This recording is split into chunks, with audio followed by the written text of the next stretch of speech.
Kashi news channel, सच है तो बोलेगा। वाराणसी के महात्मा गांधी काशी विद्यापीठ विश्वविद्यालय के 47वें दीक्षांत समारोह की तैयारियों को लेकर मंगलवार को प्रशासनिक भवन 2 के दुष्यंत कुमार समिति कक्ष में प्रेस वार्ता आयोजित की गई। कुलपति प्रोफेसर आनंद कुमार त्यागी ने बताया कि यह समारोह 8 अक्टूबर 2025 को रुद्राक्ष कन्वेंशन सेंटर सेगरा में आयोजित होगा। समारोह में 71,243 छात्र छात्राओं को उपाधियां और 101 टॉपर्स को 103 स्वर्ण पदक प्रदान किए जाएंगे। कुलपति प्रोफेसर आनंद कुमार त्यागी ने बताया कि स्नातक स्तर पर 30 विद्यार्थियों और स्नातकोत्तर स्तर पर 71 विद्यार्थियों को स्वर्ण पदक दिए जाएंगे। इसके अलावा 2 उत्कृष्ट खिलाड़ियों कुमारी अमृता और कार्तिक को एशियन यूनिवर्सिटी पावर लिफ्टिंग में उपलब्धियों के लिए सम्मानित किया जाएगा। कुल 71,243 उपाधियां प्रदान की जाएंगी और पीएचडी के 178 विद्यार्थी शामिल हैं। दीक्षांत समारोह की अध्यक्षता उत्तर प्रदेश की महामहिम राज्यपाल और विश्वविद्यालय की कुलाधिपति श्रीमती आनंदीबेन पटेल करेंगी। मुख्य अतिथि पद्मश्री प्रोफेसर सरोज चूड़ामणि गोपाल होंगी। उच्च शिक्षा मंत्री योगेंद्र उपाध्याय और उच्च शिक्षा राज्य मंत्री रजनी तिवारी क्रमशः अति विशिष्ट और विशिष्ट अतिथि के रूप में उपस्थित रहेंगी। कुलपति ने बताया कि समारोह में चंदौली जिले की 5 आंगनबाड़ी कार्यकर्ताओं वंदना सिंह चौहान, सिंधु यादव, नीतू सिंह, विंध्याचली कुमारी और माया पांडे को राज्यपाल द्वारा सम्मानित किया जाएगा। देखिए, इस बार का हमारा 47वां दीक्षांत समारोह है और पूर्व वर्षों की भांति दीक्षांत समारोह हमारे लिए एक दीक्षोत्सव के रूप में होता है। पिछले 1 सप्ताह से हम लोग अनेक दूसरी गतिविधियां कर रहे हैं जिसमें बच्चों को प्रोत्साहन मिले और इस दीक्षोत्सव को एक अच्छी तरह से मनाया जा सके। ये 8 तारीख को होना है और 10 बजे रुद्राक्ष कन्वेंशन सेंटर में होगा।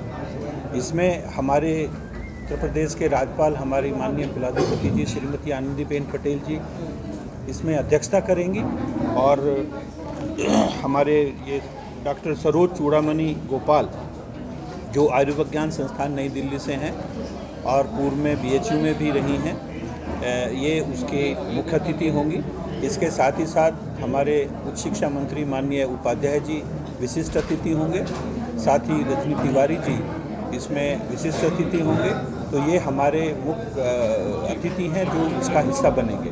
इसके साथ ही साथ इस बार हम लोगों ने गोल्ड मेडल विश्वविद्यालय परिसर में और महाविद्यालयों में अलग से देने का निर्णय लिया है।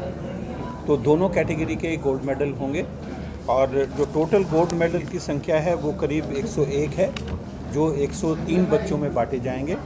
धार्मिक आस्था और परंपरा निभाने की जिद ने वाराणसी के खोजवा स्थित शंकुलधारा पोखरा में एक बड़ी पर्यावरणीय त्रासदी को जन्म दे दिया।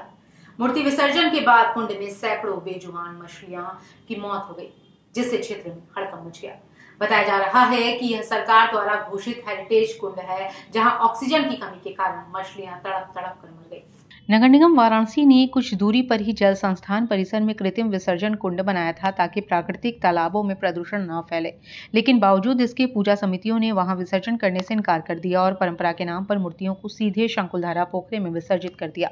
प्रत्यक्षदर्शियों ने बताया कि स्थानीय निवासियों ने पहले ही पूजा समितियों से अनुरोध किया था कि इस कुंड में विसर्जन न किया जाए, क्योंकि इसमें दुर्लभ प्रजाति के कछुए और अन्य जलीय जीव भी रहते हैं।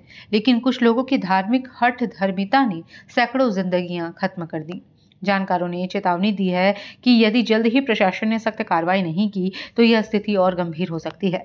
अप्रैल 2025 में इस हेरिटेज कुंड के सुंदरीकरण और सरकार द्वारा लाखों रुपए खर्च किए गए थे, जिसका मकसद जल संरक्षण और जैव विविधता को बढ़ावा देना था। लेकिन अब मूर्ति विसर्जन ने उस प्रयास को तहस नहस कर दिया है। स्थानीय लोगों ने प्रशासन से दोषियों की पहचान कर एफआईआर दर्ज करने और भविष्य में ऐसे किसी भी कुंड में मूर्ति विसर्जन पर पूर्ण प्रतिबंध लगाने की मांग की है। मेरा यहाँ पे मूर्ति विसर्जन को लेकर धरना था, तो मूर्ति विसर्जन यहाँ पे नहीं होना चाहिए। ये धार्मिक और पौराणिक इसका महत्व है।